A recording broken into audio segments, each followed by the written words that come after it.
Ya, Assalamualaikum warahmatullahi wabarakatuh. Perkenalkan, saya Perstudion Saputra, bisa dipanggil Joan. Saya mahasiswa USM atau Universitas Semarang.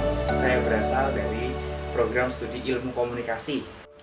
Teman-teman semuanya, dalam kesempatan ini saya ingin sharing ke teman-teman tentang prinsip dasar komunikasi. Secara linear, proses komunikasi sedikitnya melibatkan 4 elemen, yaitu yang pertama, sumber atau pengirim pesan atau komunikator, yaitu seseorang atau sekelompok orang ataupun suatu organisasi yang mengambil inisiatif menyampaikan pesan. Yang kedua, yaitu pesan, berupa lambang atau tanda seperti kata-kata tertulis atau secara lisan, gambar, angka, maupun gestur. Yang ketiga, saluran, yaitu sesuatu yang dipakai sebagai alat penyampaian atau pengiriman pesan. Misalnya, telepon, radio, surat kabar, majalah, TV, dan lain sebagainya. Yang keempat, penerima atau komunikan, yaitu seseorang atau sekelompok orang, bisa juga organisasi atau institusi yang dijadikan sasaran penerima pesan. Di samping keempat elemen tadi, ada 3 elemen atau faktor lainnya yang juga penting dalam proses komunikasi, yaitu yang pertama ada akibat, lalu dampak, lalu hasil yang terjadi pada pihak penerima dan komunikan. Lalu yang kedua, umpan balik atau feedback, yaitu tanggapan balik dari pihak penerima atau komunikan atas pesan yang diterimanya. Yang ketiga, noise, yang artinya gangguan, yaitu faktor-faktor fisik maupun psikologis yang dapat mengganggu atau menghambat kelancaran proses komunikasi. Oke, kita masuk ke materi selanjutnya. Secara sederhana, proses komunikasi terdapat sumber dan penerima pesan saluran. Pertama, pihak sumber membentuk pesan dan menyampaikannya melalui satu saluran tertentu, misalnya melalui surat, telepon, gelombang udara. Jika komunikasi berlangsung, berarti secara tatap muka.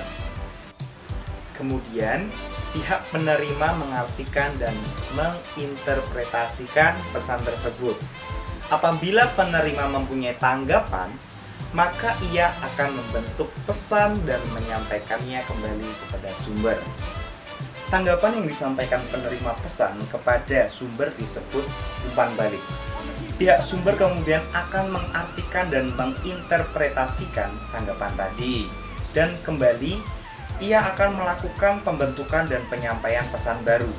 Demikianlah proses ini terus berlanjut secara sirkuler, di mana kedudukan sebagai sumber dan penerima berlaku secara bergantian. Menurut Wilbur Schramm, suatu proses komunikasi atau kegiatan komunikasi akan berjalan baik apabila terdapat overlapping of interest atau ketautan minatan kepentingan. Kemudian saya lanjut membahas mengenai tingkatan proses komunikasi. Yang pertama, komunikasi intrapribadi atau disebut juga interpersonal communication, yaitu proses komunikasi yang terjadi dalam diri seseorang berupa proses pengolahan informasi melalui panca indera dan sistem saraf. Misalnya, berpikir, merenung, mengingat-ingat sesuatu, menulis sebuah surat, dan menggambar.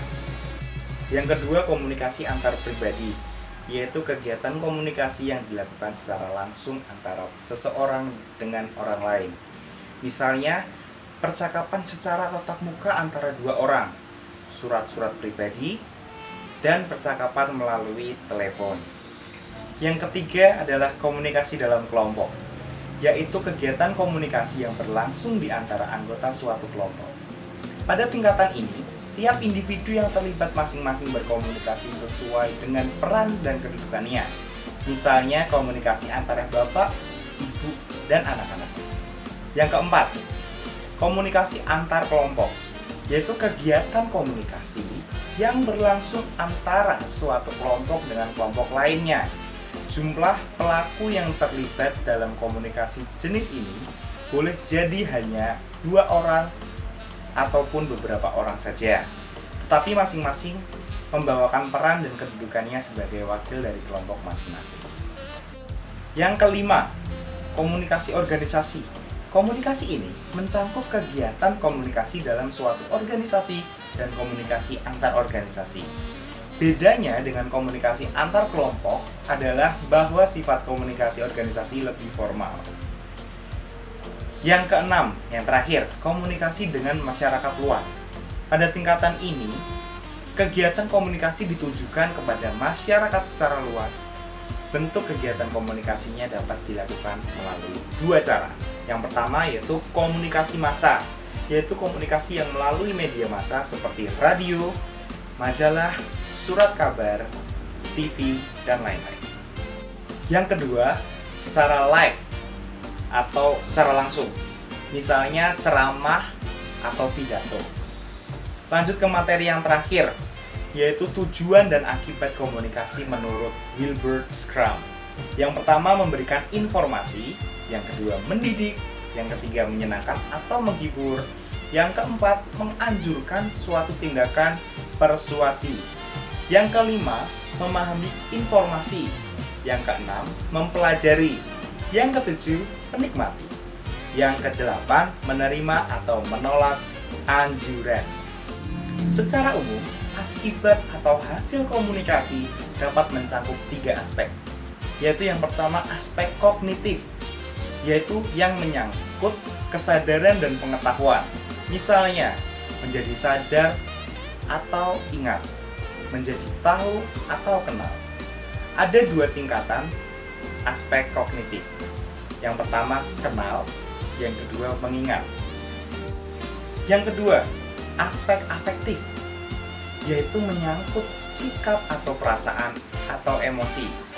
Misalnya, sikap setuju atau tidak setuju, perasaan sedih atau gembira, perasaan benci atau menyukai.